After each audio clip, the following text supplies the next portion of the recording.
Hi there. Welcome to a new episode of Branding with Friends, the show where branding meets key small business topics. Here, you're going to learn tips straight from the experts on everything from email marketing to LinkedIn networking to Facebook groups. We focus on what you can do right now to use these topics, plus the power of branding to attract your ideal clients. I'm your host, branding expert Annie Franceschi of Greatest Story Creative. I help service business owners tell their story and show their value through clear branding and consistent messaging. I'm also a former Disney storyteller, professional speaker, and the author of the best-selling book, Permission to Try. And today, I'm so excited to introduce you to one of my friends from the business world. If you've been thinking about creating a digital product, or maybe you have created one and it didn't go well, you are going to love today's episode. My guest today is the awesome Molly Ho. Molly is a digital product and course coach, helping online business owners like you create time, money, and location freedom in their lives. She helps her clients and customers from beginning to end through her digital product membership, from validating their right product idea to feeling confident in selling it. In addition to owning her own online business, she has also traveled to 6 countries on her own and counting. Welcome, Molly. I'm so glad you're here. Hi, Annie. Thanks so much for having me here. Absolutely. Well, of the 6 countries that you visited, do you have a favorite or a recent favorite?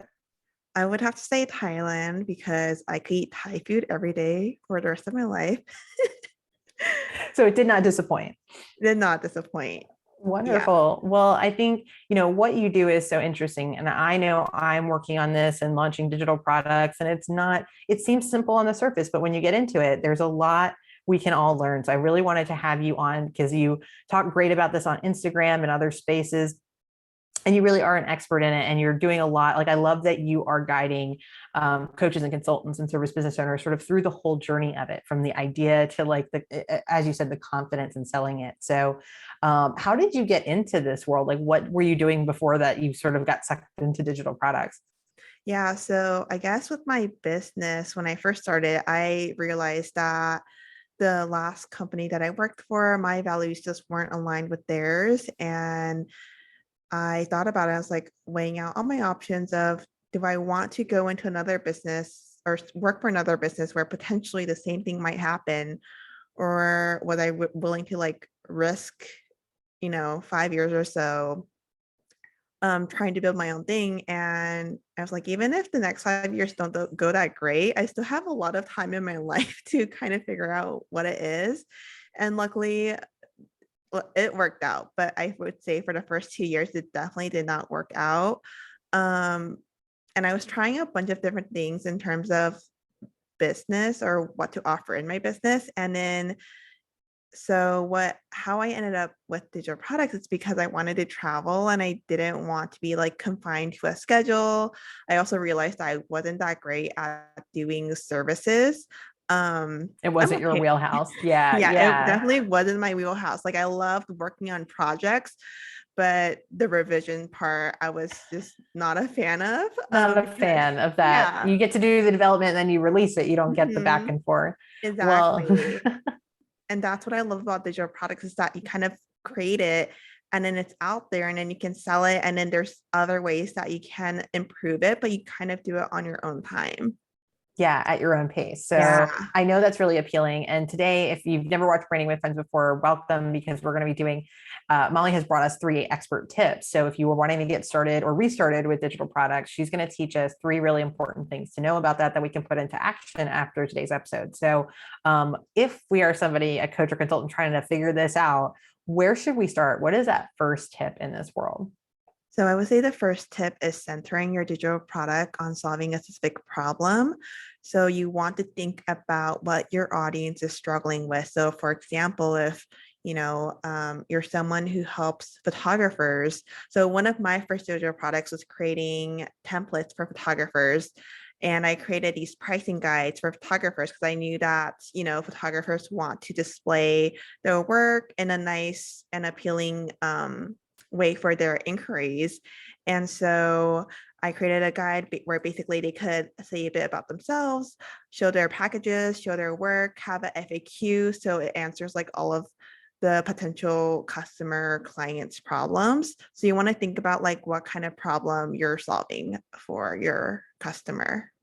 Yeah, it can't be, I think so many people start with this idea of like, I want to create this thing because I care about it or I'm interested in it, but it's that idea of, well, what are your customers struggling with, and how I also think there's an issue, and you probably teach a lot about this in your membership, about being specific and not just being like any kind of, if the problem is really broad, it doesn't Mhm. deliver on a really tight solution. Like your example is a really good one, right? So it's not templates for everybody, it's templates for photographers that have a specific sort of angle. I would wager it's probably like a Yeah. specific kind of photographer even, that helps that thing get found. And that is where there's so much connective tissue with branding. I joke that a lot of our experts come on and say something to this effect of problem and solution, have a strategy, know what this is supposed to do. That is branding 101.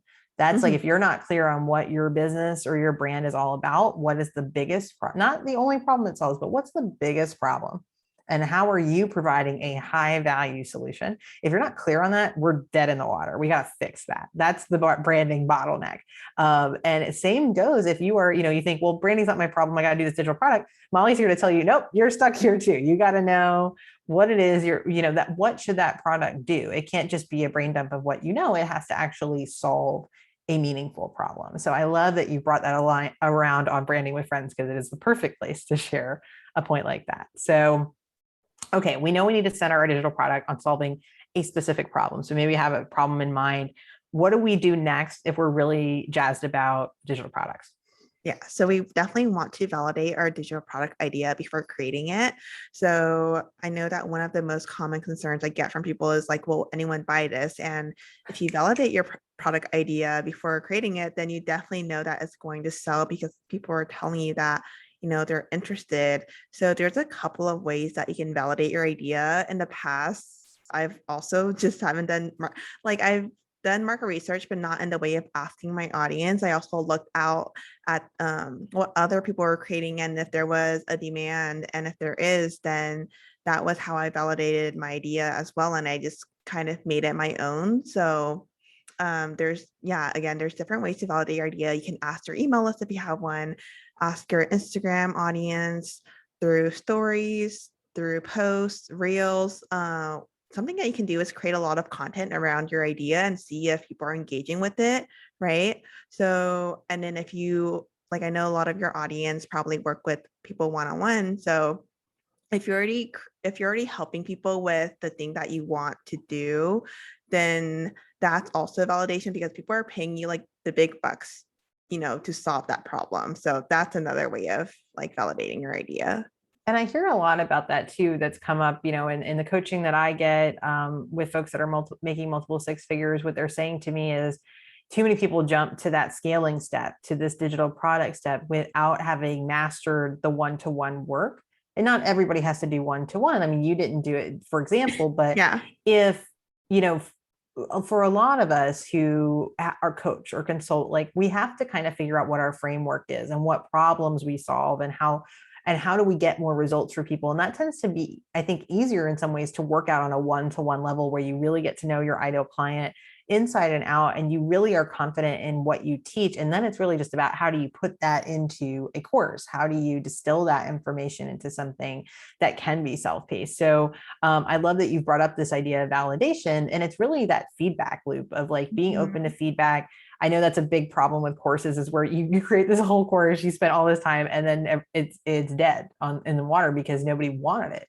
It didn't solve a problem that people, or at least the people that are in your world, cared Yeah. about, right? Yeah. I would say that even though I didn't do one-on-one, what I realized later on is I always did it with myself. So I used myself as a case study, and I did enough times to where I was like, okay, these are the steps. And I know what the steps are because if someone has never used Pinterest, they might not know what the steps are, but I know what the steps are. And I know what questions I had when I first started out. So Yeah, absolutely. And I think that, as you said, you kind of gave a couple different examples of how you might validate things. I mhm, think it's a lot of, and it doesn't have to be that you give everything away of like what you're thinking right. about, but being like, are you struggling with this particular issue? Or, have you found a solution to something like this? What do your solutions look like? Or what would make life easier? Or I'm thinking about creating something in this world, or something that might solve this problem. Are you interested in something like that? Because you can literally say, like, I'm debating whether to create something. Tell me what you might need, what kind of style you might want it in. And I've been reading a lot about launching some about, my next book's coming out. It's called Establish Yourself. First time I'm talking about it on Branding with Friends. So a little book plug, coming out on March 3rd, 2022. And this idea of, with launching and learning that there's a really bad form to it. For example, just like launch your product out of nowhere. Like no one's heard of it. You haven't sort of seeded it with people. You haven't validated it, right? So the nice thing about, as you're teaching us to validate the idea, is that it also encourages us to kind of seed the idea with people and to show some of the behind the scenes. Like, I've been talking about this book for over a year. So I didn't announce the title for over a year, and people were like, what's going on with your book? And like, what, I want to read it. And like, I now have like hundreds of people on my list, like excited to read it. But imagine if I'd only like just now announced it. Like people have been sort of following along as I've been like banging my head against the wall and writing 300 plus pages and being like, why did I decide to write a second book? They're kind of invested in the journey. So this validation point can also be a starting point for you to be building hype for it and real interest in what you're doing. Yeah, it also helps you write your sales copy better, your marketing copy, because you're going to have to do all of that as well. You don't just create your digital product. At some point, you have to sell it too. And when you're doing that market research, you can get feedback from people of like, oh, this is what they're thinking. These are their thoughts. These are the problems that they are struggling with. And so you can write it from their perspective. Yeah. And that's always what this is about, because as much as you are a valuable expert or I am, it's what people need and want is what's going to really drive a business, because that's what people invest in solutions to their problems, not the thing I like best. Right. Yeah. Right. But I love this. So far we've talked about centering your digital product on solving a specific problem. You want to validate that idea. I know you've come along. I'm really glad that you're here today. We're going to get to that third tip in just a minute, but I know you've got something special for those of us who are watching, reading, or listening to Branding with Friends. And it's perfect because what you're about to share, I was going to ask you, tell me more about what are digital products, right? We're kind of assuming people know that, but you've got an amazing guide that I know you're going to tell us more about, but maybe you could throw out a couple examples from the guide, because I think answering this question of, well, what can a digital product be, could be really eye-opening, things you may have not considered beyond like a course, maybe the most obvious option. So tell us more about what you have for folks today. Yeah, so digital products could be anything from workbooks, worksheets, ebooks, templates, swipe copy, graphics, anything like that. I like to sort digital products by two types. So there's the resource type of like templates, swipe copy, etc. And then there's the educational one of ebooks. Maybe you do a pre-recorded masterclass or a workshop. So those are also digital products. So I define digital products as anything that you sell online that you don't have to actively trade time for. Like, yes, you have to put in time up front. And also, yes, you have to put in time for the marketing. But if you streamline that, then it's not like one-on-one coaching where you actively be on the calls. Absolutely.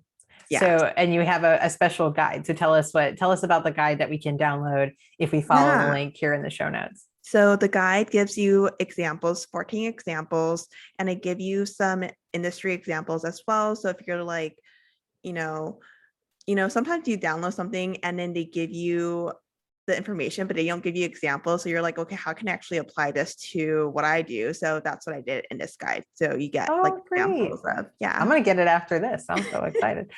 So check that out. Molly's got this it's called 14 digital products you can sell today. So if you've been thinking about digital products, you want to take action on today, like think about what could work for your business. Check that out from Molly. It's going to be here in the notes. And if talking today has gotten you thinking, I don't know what problem my business solves, I don't think I can create a digital product till I figure that out, come and talk to me about your brand. You can always set private time to talk with me via the big red button on my website at greateststorycreative.com. You can grab a free consultation most times of the year, except for December when I take my sabbatical. So we have come around the bend. You told us to center our digital product around solving a specific problem. We need to validate that product idea before creating it and essentially seed the idea with our audience. What's that third thing we want to keep in mind? So the third tip is don't start from scratch. I see so many people starting from scratch And I learned quickly on that I did not want to start from scratch if there were already resources out there. So things like if you're not a designer, there's you can either hire a designer, right? Or you can also, there's like tons of templates out there. If you're not that great at writing, there's swipe copy out there. So for me, I'll take those things and then I'll turn it to make it my own, right? So I won't use the template as Right. is. I'll I'll like Yeah, of adjust course. it. Yeah. Right. But I do think that a lot of people take the template as is and then it turns out looking like everyone else's. So definitely don't do that. But also don't start from scratch. There's a lot of resources out there. So definitely use them. I think as you were saying that, it kind of made me think there's like these three levels to it. So I think if you are not, let's take design, for example, if you're not a Hmm. designer, there's kind of three ways you can do it. Try to do it yourself and it won't look very good. Get a Hmm. template, keep it the way it is. It'll look okay and professional. And take Hmm. that template to another level by tweaking it. That's probably the best, or hire somebody to just do it for you. It's probably the fourth level of that. Right. But don't, that what I think a lot of people I work with are at this moment where maybe they haven't hired a professional or even bought a template. They've been trying to feel like they've been scrappy and that all of this, everything has to be done themselves. And I've just been learning, even by investing in my own business, that the more I invest, the better I do. It's like kind Yeah. of exponential because it frees my brain up to do what I'm best at. And I was just giving you, Molly and I were talking just before we started recording that I love this message of don't start from scratch. And it's something even I have to take to heart as my one of my kryptonites as a business owner is I can do a lot of things. I'm the designer, I'm the writer, I'm a strategist. So I can do like my own social media templates and those sorts of things, but they take time and I'm not an expert on every single kind of design. And so I had already been thinking about maybe investing in some prompts or things like that to help me write up captions that are more engaging. Like, yes, I can write, but it drains me so much that I think I would do Hmm. better. Like you were saying, like having that, maybe that starter kit, but like even that, the professionals in their field sometimes invest in templates. And Yeah. some of the best things I've learned about my business are because I hired other branding and business consultants who do what I do, and they're just farther along. And I said, oh gosh, how do you do this? So that's whatever your version of don't start from scratch is, just like recognize that you don't have to start from scratch and that you can make the beautiful cake by maybe starting with the Trader Joe's one and putting some decoration on it and that sort of thing. So I love that tip. I think all of these tips are really, really helpful. Molly, anything else you want to share with us before we wrap up today? Yeah. Can I do a shameless plug? Sure. Just make it extra shameless. Yes. Okay, so I not only do I help people teach people how to create digital products, I've also created those resources I've talked about to help people like do it even faster and better. So I have Canva templates and I have like a toolkit to help people create their first online course and all of that. So if anyone is interested in, seriously Not learning starting how from to, scratch. Molly's got some yeah. good stuff for you. I will have to check that out too as I'm building out everything. But Molly, thank you. I was very inspired by you. I'm so glad that you could come on today and share some of your genius with us. So thank you. Thank you so much for having me. Absolutely. And we hope that y'all enjoyed yet another episode of Branding with Friends. So many thanks to my special guest, Molly Ho. Tune in next time when we're going to tackle yet another topic where branding meets business. Until then, I'm Annie Franceschi with Greatest Story Creative. You can find all of our episodes, branding resources, and so much more on our website at greateststorycreative.com. Have a great one.